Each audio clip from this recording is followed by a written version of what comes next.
Hello again, everybody. This is Rocketrickj18 coming to you from the launching pad. And today is going to be episode 2 in the series of presenting my pre-war collection. So I'm going to show you over the course of the next few days all the cards that I own that were issued prior to the end of the First World War, and I'm going to show a couple others because I think there's some carryover fellows. Like I think mainly of Ted Williams and Joe DiMaggio, especially Joe DiMaggio, although he played certainly through the 40s and very early 50s. Ted played through the 40s and the 50s. He also played in the 30s and the 60s, so he's a 4-decade guy because he started in 39, he ended in 1960. So today's episode is going to focus on tobacco cards. And I'm pretty sure I'm going to show all of my pre-war tobacco cards. I don't. There are other tobacco cards, obviously, pre-war, but I don't have any of those. So I've got T201, T202, T205, T206, and T207. Excuse me. So without further delay, let's take a look at some cards, and we're going to turn the camera down so we can do that.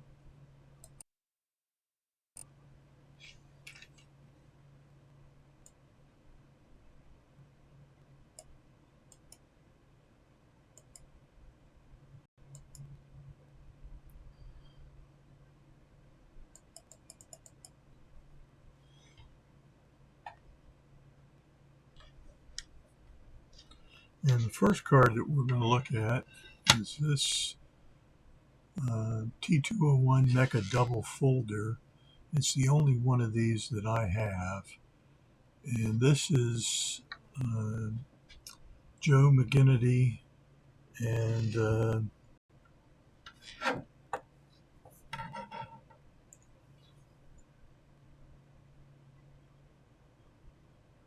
McCarty. And he is these guys play for the Newark in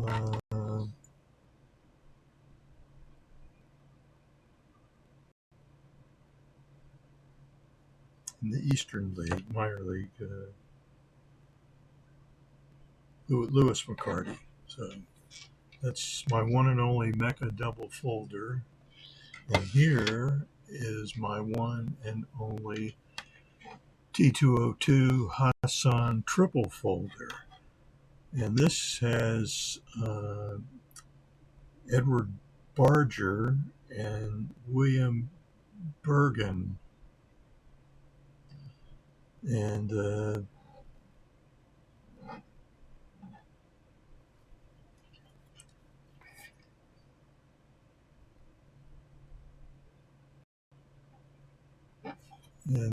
so then the gentleman who is batting and under the heading of a great batsman is none other than Napoleon Lajoie.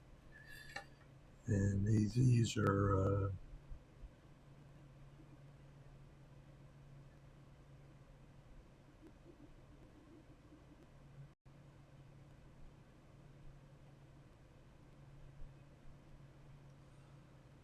so that's what I have to show you, and for those, and then I've got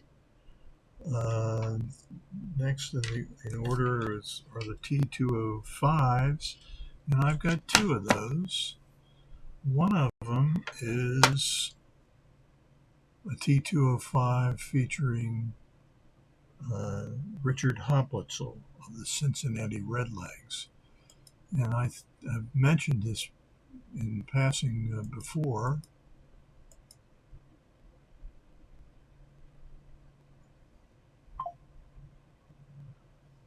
He's from Clarksburg, West Virginia. So kind of close to being a hometown boy.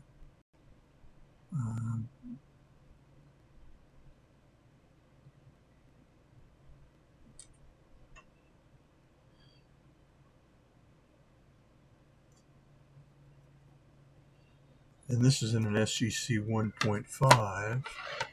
And this is something I picked up at Strongsville just last month.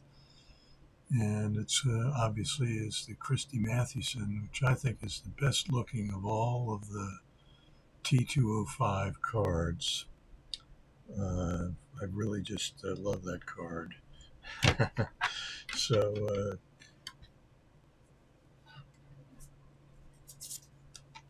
and those of you who haven't seen it before, let me just for a second let you take a look back here. This is the work of art that was done by Skaght Reindeer Studios, and it is magnificent. I think you'll agree. So let's go back to the camera down, and we'll okay.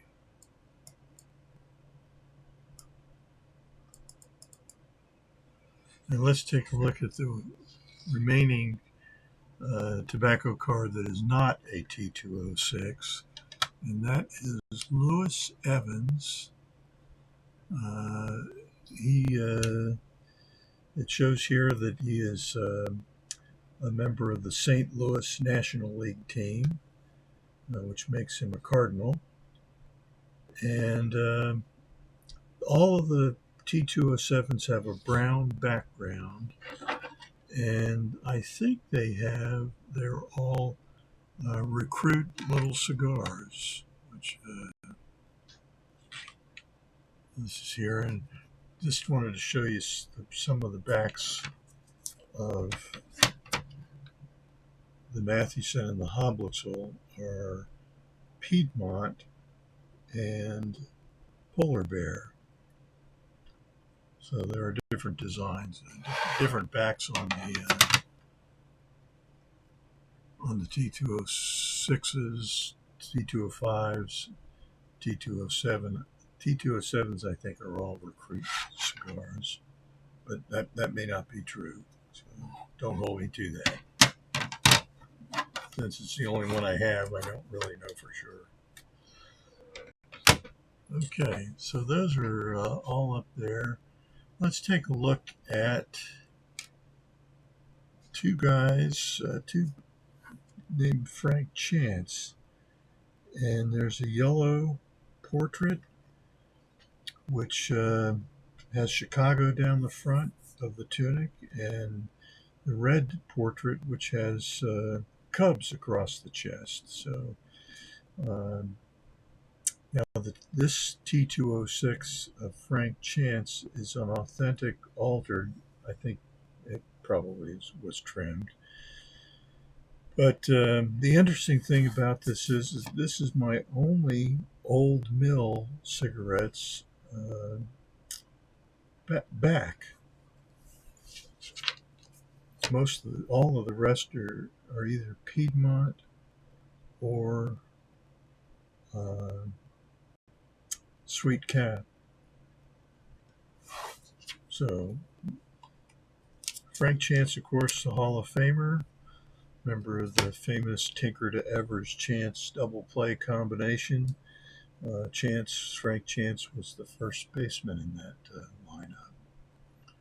So the next card I want to show you might be, certainly is the pride of my pre-war collection. It's the only Cobb, Ty Cobb that I have, and it is the green portrait, which I believe is generally considered to be the most desirable of the four T206.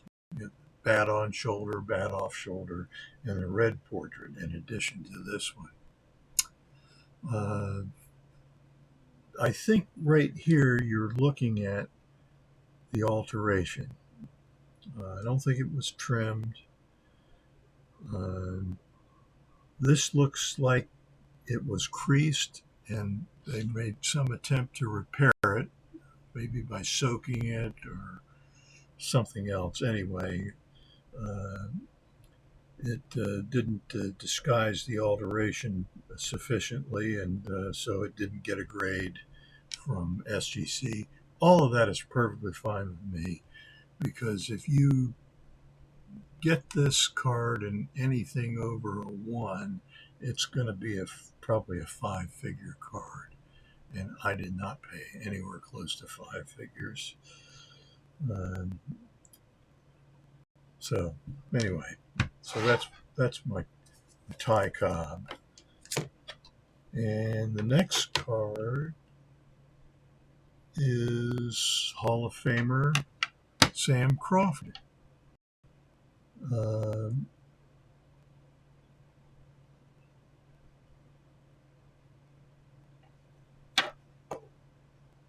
Sam Crawford, I believe, played in the same outfield with Ty Cobb.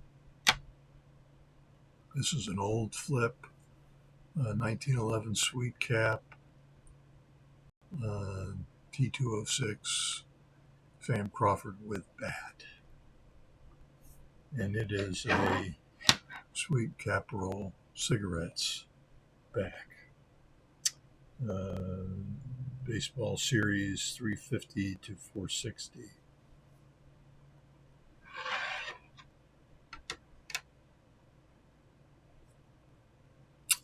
The next one I want to show you is another T206, another Christy Mathewson. You saw the T205. This is one of his 3. There's a dark cap, a light cap, and a T206 portrait, Christy Mathewson. So I've got the dark cap here, and it's in an SGC1. And this card, together with a couple others that I'm going to show you here in a minute, came from the collection of Rick Vintage Oddball cards. I bought 4 cards from him, one of which included this Mathewson. This is in a Piedmont. Here, the next one, Hall of Famer Joe Tinker. Hands on knees. There are 4 Joe Tinkers in the T206 collection. This is one of them. And I think, if you're going to have a double play combination that's known for its prowess in the field, you'd want to have him in a fielding position. That's what I think. So that's why I got this one. It's in a PSA 2.5. And it is also Piedmont. This one, 350.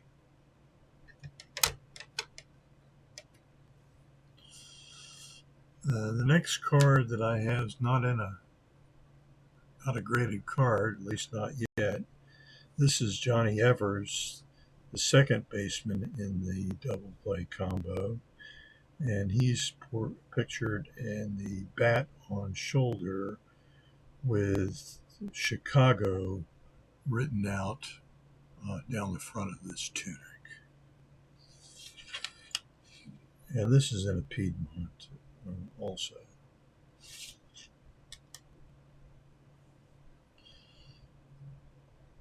And a final Hall of Famer that I'm going to show you is the Cy Young, and it's the portrait also. There's several Cy Young variations. This one is also known as the double Cy Young. So if you look up here, you can see that it's barely about half legible, but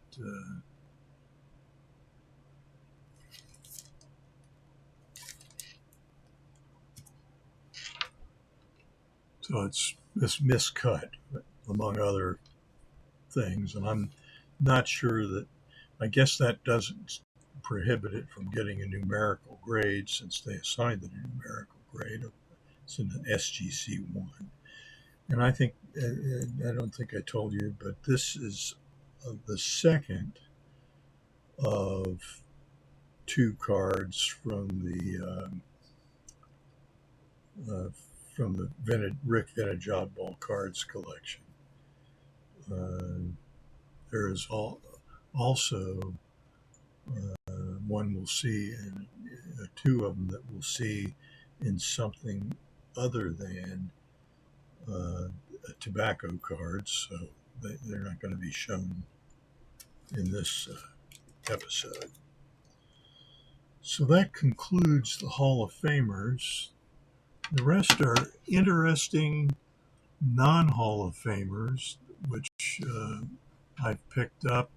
And my criteria for this is they have to be interesting, an interesting pose, or a particularly attractive card. And this is the brown sleeves version of Ed Abbaticchio. And it's in an SGC2 holder. Here is the second version, the blue sleeves version of Ed Abbaticchio. There are only two of Ed, but he got two different cards. And this one in the blue sleeves in an SGC1. On the back it has writing, and that's what knocked it down to 1. Both sweet Caporal, though. The brown sleeve version is the 150 subjects, and the blue sleeve version is 350 to 460 subjects. Ed Abbaticchio. Next is a card which I think is just really attractive. This is Joe Birmingham, rather. And look at the colors on that card. And he's in the midst of throwing. Obviously, he's Cleveland, and I'm not sure what they were called back then. It just says Cleveland. It's probably not the Spiders, but I don't know if they were the Indians by then or not. Anyway, you may be interested to know, if you follow these sort of things, that the Cleveland Indians changing to the Guardians is not the first time the Cleveland franchise changed its name.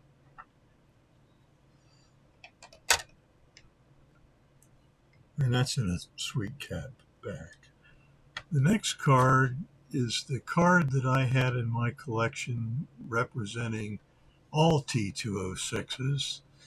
And this is the criteria for getting this card was they were inexpensive, relatively speaking. So this is in a SGC2, and I've had it for a long, long time.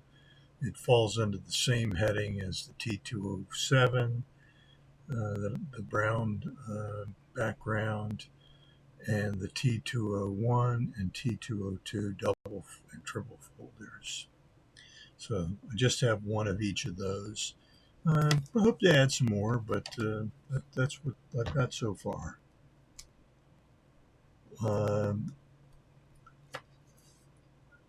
The next one, it was also an example. This was the first one that I had, but it's in my opinion, worse than poor condition, but that's the grade it received from SGC. When it was graded, you can see there are multiple creases,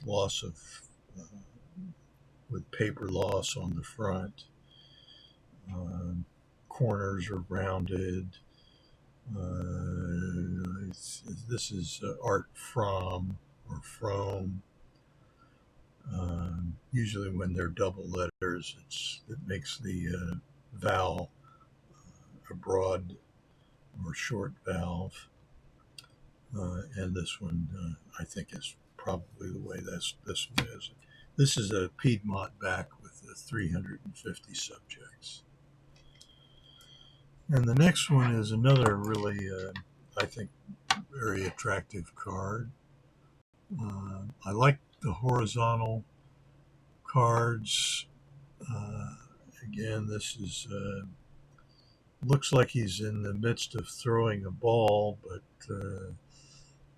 unless he's throwing a circle change, it's probably or a palm ball.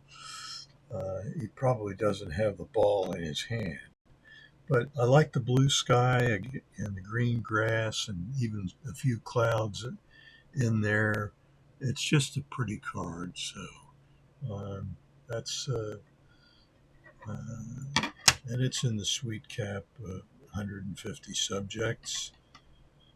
And that concludes the presentation of my tobacco cards. So you entire collection of tobacco cards certainly pales in comparison with, say, Peter B., who has a really nice collection, and I'm sorry I've forgotten his name, but the gentleman who has, all the polar bear cards. He's trying to collect each of the cards, save possibly the big three. I might have one of the big four, and I don't know whether he's going to try to collect those or not, but if he is, he better get out a big checkbook. So anyway, he's got a massive collection, probably well over 1,000 cards, even though he doesn't have all 523, I think, of the big, saving the big four.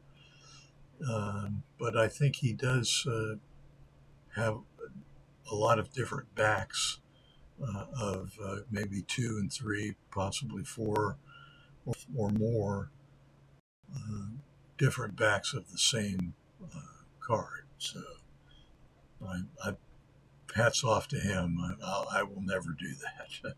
My goal is to collect, one Playing Days Hall of Famer.